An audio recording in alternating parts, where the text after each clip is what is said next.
daleen ak jàmm tey jii xibaar yu bëri moo fës ci yéene kaay yi Sud Quotidien moom def taxaw seetlu ci wàllu mbënn mi ak koppar yi nga xam ne que ñu ngi ko ci dugal te ba léegi amagul benn njeexital su ñaxtaango di fàttali lu ëpp ñaar fukki at a ngi nii que nawet ji day indi jafe-jafe fii nga xam ne moo nekk ci biir Sénégal rawatina Dakar ak tamit yenn gox yi fii ci biir réew mi yàqu-yàqu yi dafay faral di bëri lool ay kër di daanu ay nit di ñàkk seen bakkan waaye tamit am ñoo xam ne kat dañuy génn seen kër ndaxte kan ndox ma daf koy nangu ñii di ñàkk seen bakkan jëm ci wàllu dënn yi ñii tamit jëm ci wàllu lab ci bassin de rétention yi fi nga xam ne kat dañ ko defoon ngir rek mën fa denc ndox mi yàqu-yàqu yi nag dafay faral di bëri lool donte nag ay projet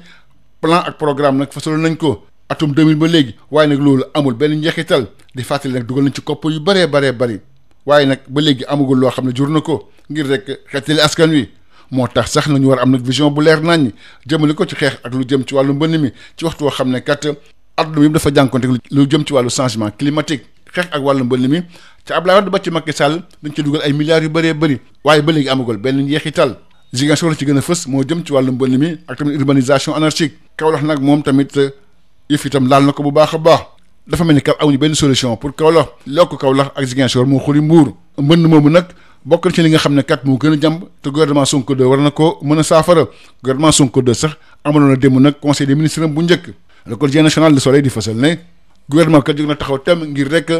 nekk soldaaru askan wi lépp loo xam ne jëm nag ci ay jafe-jafe ñoom sax jël nañ connaissance lu jëm seen wàllu feuille de route bi nga xam ne kat ci gën a fës bokk nañ ci wàllu culture de résultat Diomaye ak Sonko nag di baral seen tànk loolu moo gën a fës yéene kaay bi di Vox Populi Faye ak Sonko nag ñoom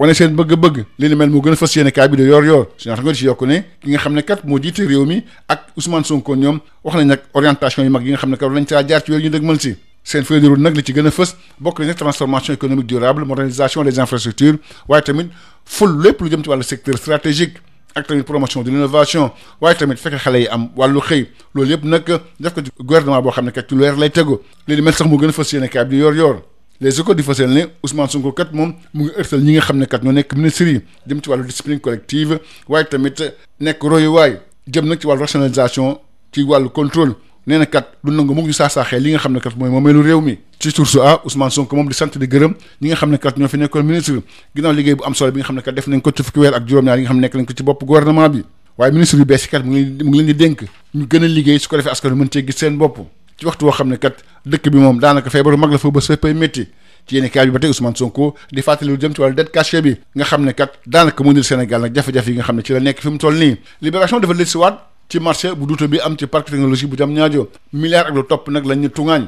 loolu moo gën a fës yéene kaay bi di libération moo tax troisième cabinet ubbi information judiciaire ngir détournement de deniers publics ak tamit blanchiment de capitaux parquet financier bi nag moom dafa sàkk mandat de dépôt pour Ami Samaké ak tamit ki nga xam moo fi nekkoon coordonnateur bu parquet technologique numérique bu jam ñaajo waaye mi amee retour le parquet kat moom Ami Samaké li mu bëgg moom mooy cautionné maanaam kat tayle libération tam del si waat ñun ci rapport scientifique bi nga xam ne moom nag moo épinglé Wally Seck nee nag am na ko njëkk koo xam ne jot nañ koo teg loxo kooku nag mu ngi tudd Saliou Sylla enquête kat yi kat leen gën a soxal moom moo jëm ci juróomi milliards ak lu topp yoo xam ne kat daf ne mes na menteng ci tàggat yaram mu ñëw athlétisme Tokyo 2025 final triple saut Sud Quotidien di fasal ne kër yëpp tey ji nag ñu ngi bàyyi xel kii di Sali Sarr mi war a amee final ci triple saut loolu nag bu 11h55 jotee lay doon moom kat nekk na ko xam ne kat fi mu toll nii moom rek moo nekk yaakaaru Sénégal war a xëccu ak fukki nit ak benn di rendez-vous boo xam ne kat bu am solo la ci ki nga xam ne kat fi mu toll nii moom moo yaakaaru Sénégal ginnaaw ba ñu éliminé Louis François Mendy Mamadou Fall ak tamit Amane Faye Sali Sarr dem ci wàllu final triple saut bi loolu moo gën a fës yéene kaay bi di quotidien sportif record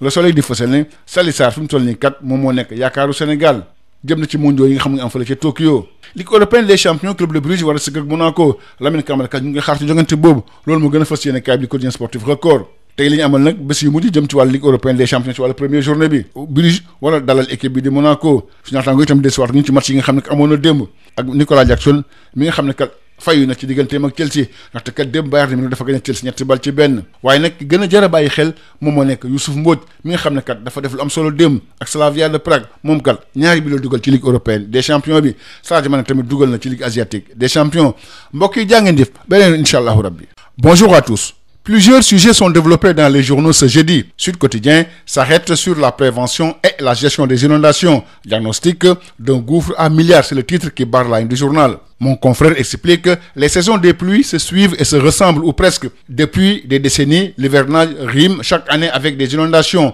dans plusieurs quartiers de Dakar et dans de nombreuses localités des régions intérieures du Sénégal, entre dégâts matériels, effondrement de maisons et déplacement de personnes, problèmes de mobilité et même des pertes en vie humaine causées par la foudre ou des noyades dans les eaux pluviales ou des bassins de rétention conçus pour recueillir ces eaux de ruissellement et soulager les populations. Ces sinistres occasionnent de nombreux désagréments malgré les projets, plans et programmes développés par les différents régimes successifs depuis 2000, avec à la clé des centaines de milliards de financements engloutis dans les eaux. Le mal persiste toujours, d'où la nécessité d'une vision claire et durable pour prévenir et atténuer les risques de ce fléau. Tant son éradication définitive semble une bataille perdue d'avance face au phénomène des changements climatiques dont l'humanité toute entière souffre des conséquences, particulièrement l'Afrique. Lutte contre les inondations, de Wade a maquillé des centaines de milliards engloutis dans les eaux de pluie sans bilan. Nos confrères font le point. À Ziguinchor, entre fortes pluies, urbanisation anarchique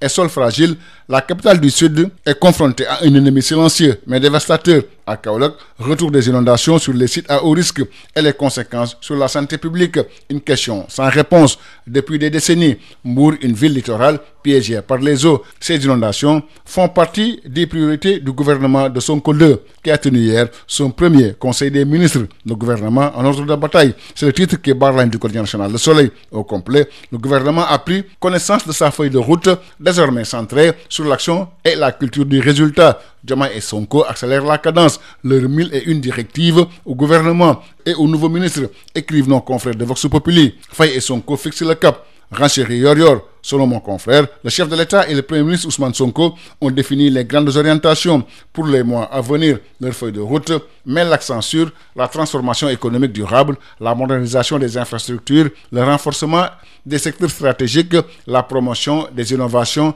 et la création d'emplois, tout en visant une gouvernance plus efficace et une compétitivité accrue sur la scène régionale et internationale. Discipline collective et exemplarité exigée, rationalisation et contrôle, tolérance zéro sur la gestion publique, communication et transparence vis-à-vis des citoyens. Sonko intransigeant avec ses ministres, écrivent nos confrères du quotidien Les Échos. Selon Source A,